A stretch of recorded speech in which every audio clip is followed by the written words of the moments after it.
He handles issues of importance to the Jewish community on a daily basis, such as combating anti-Semitism, monitoring domestic extremist activity, preserving civil rights, advocating separation of church and state issues, promoting anti-bias education, and serving as a resource for law enforcement and interfaith dialogue.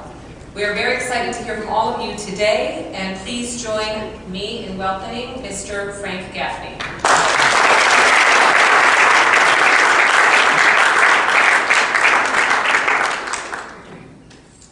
Good morning. Thank you very much. It's really wonderful to be anywhere other than Washington at the moment, especially here in Paradise. So thank you for giving me an excuse to come down. I'm not going to talk about a couple of things today, though I'll be happy to if you want to get into it, question and answer. Both of the preceding speakers have made reference to the fact that there are a number of problem countries that we should be thinking about, worrying about, and in fact addressing in connection with terrorism. There's of course Syria, a nation that at the moment is actively engaged in sponsoring terrorism, not only against Americans in Iraq, but against Israel through its collaboration with Iran and support of Hezbollah. Its pursuit of weapons of mass destruction, including most recently, we learned, a nuclear program, and of course its abiding hostility to the government and state of Israel. We can also talk about Sudan, a country that is engaged in genocide as we speak, unabated despite the outcry of the world community, various UN resolutions and so on. A country that is also actively involved in sponsoring Islamist terrorism around the world. Personal favorite of mine that we'll not be talking about, I suspect, is North Korea. Until recently, a designated state sponsor of terrorism, the aider and abettor of Syria's nuclear program, active in Iran's nuclear program, ballistic missile programs around the world. The very definition, to my way of thinking, of state sponsorship of terrorism. But thanks to the machinations of Ambassador Christopher Hill, working for the Bush administration and now designated to go to Baghdad, the Obama administration, where he will become one of the point people for negotiations with Iran, we are no longer treating the North Koreans as the threat that they unfortunately remain. No, I'm going to confine my remarks just to Iran today, because I know it is a matter of considerable interest to you all, and I want to thank you for the efforts that you have been making, most especially some of my colleagues on the panel here, Senator Deutsch in particular, for the leadership you have exhibited here in Florida in contending with the Iranian threat. I'm sure that I don't need to talk to this audience at great length about that threat, but maybe just a few words quickly to set the sort of frame of reference for the conversation we're going to have this morning. Iran, of course, is responsible for the ongoing effort to kill Americans in Iraq. It was previously responsible for murdering some in places like Lebanon and Saudi Arabia.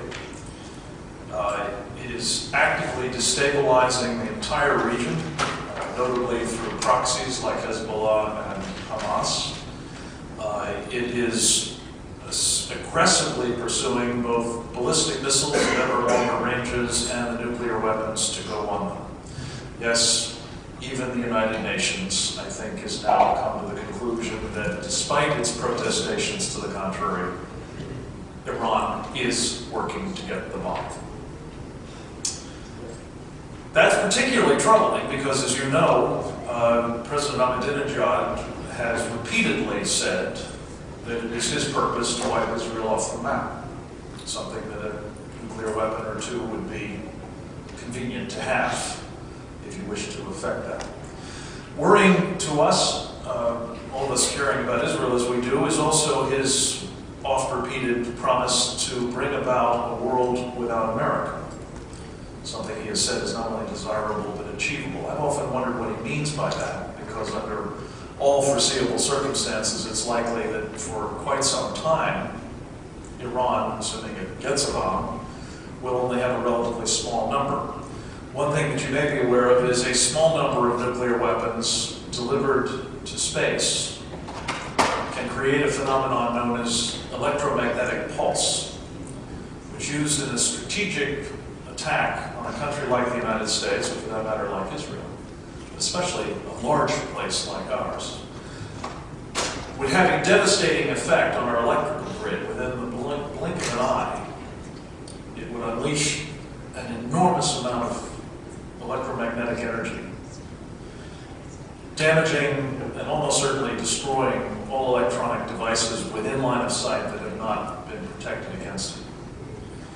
If you followed the travails of the people of New Orleans and the surrounding community after Katrina, you know that when the electrical grid goes down, for whatever reason, it triggers a series of collapses of other infrastructure, which in a society like ours can render a population that was the 21st century superpower into a pre-industrial society in very short order. That's, I think, what he has in mind when he talks about a world without America, and we know that because he is actively testing ballistic missiles in ways that look as though he intends to demonstrate that capability. Now, as everyone in this community knows, you've said it often enough, I'm sure, personally and certainly collectively, in the aftermath of World War II, never again became the touchstone for all who care about the Jewish people, Jews and non-Jews. That philosophy, that premise, that commitment was rooted in the conviction that never again must the Jewish people be subjected to the kind of mass genocide that Adolf Hitler perpetrated. We often think, I'm sure, as we muse about that phenomenon, what were people thinking during the run-up to World War II? I believe what they were thinking is pretty much what most of us are thinking today.